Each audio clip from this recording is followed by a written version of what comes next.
Hi, welcome to today's On This Day in Tudor History with me, Claire Ridgway, author of On This Day in Tudor History. Now today I'm taking you back to the reign of King Henry VIII, towards the end of his reign when he was married to Catherine Parr.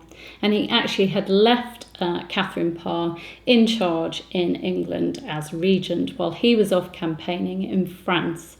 For on this day in Tudor history, the 18th of September 1544, Henry VIII rode triumphantly through the streets of Boulogne after the French had surrendered. This was the first siege of Boulogne to take place that year, and this first one was part of England's invasion of France, supported by their ally, the Holy Roman Emperor.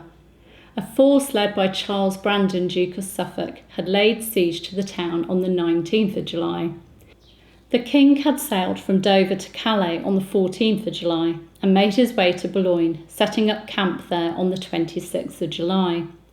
Chronicler Edward Hall writes of how Boulogne was sore assaulted and so besieged with such abundance of great ordnance that never was there a more valiant assault made.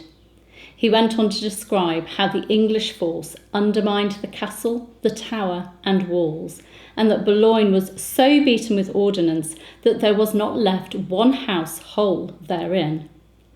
On the 13th of September, when it became clear that the French couldn't keep hold of the town, the French troops sent two of their chief captains out to tell the English force that the chief captain of the town was content to deliver the town into the hands of King Henry VIII, so that they could then leave it safely. The king agreed to their surrender. The following day, the Duke of Suffolk rode into Boulogne and was given the keys of the town. The French then left, and Hall estimates that 4,454 people left the town, not counting the sick, injured and old people.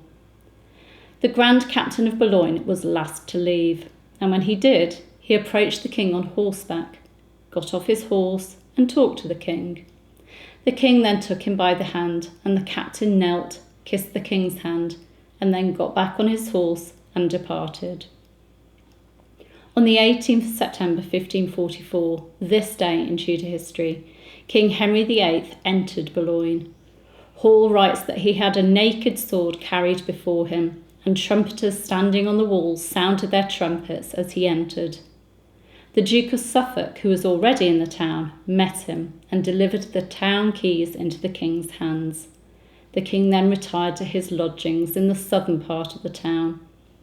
A couple of days later, according to Hall, the king rode around Boulogne and commanded that the church, Our Lady of Boulogne, should be defaced and plucked down, and a mount to be made for the great force and strength of the town. On the 20th of September, according to Charles Risley, there was a procession at St. Paul's in London. A Te Deum was sung to give thanks for the king's victory over the French, and fires were lit in London and around England in celebration.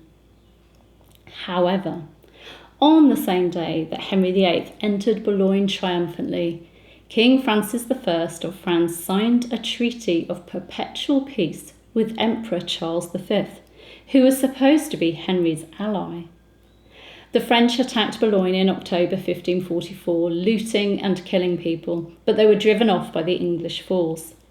England kept hold of the town until it was returned to the French in 1550, in Edward VI's reign, as part of the Treaty of Boulogne, which ended the War of the Rough Wooing between England and France's ally Scotland. Of course, England lost its last remaining stronghold on the continent in Mary I's reign, when Calais was conquered by the French in January 1558. Thank you for joining me today for On This Day in Tudor History. You can subscribe to the channel by clicking round about there. You can hit the bell to be notified as videos go live, and you can of course give this video a like. I will see you tomorrow. Bye bye.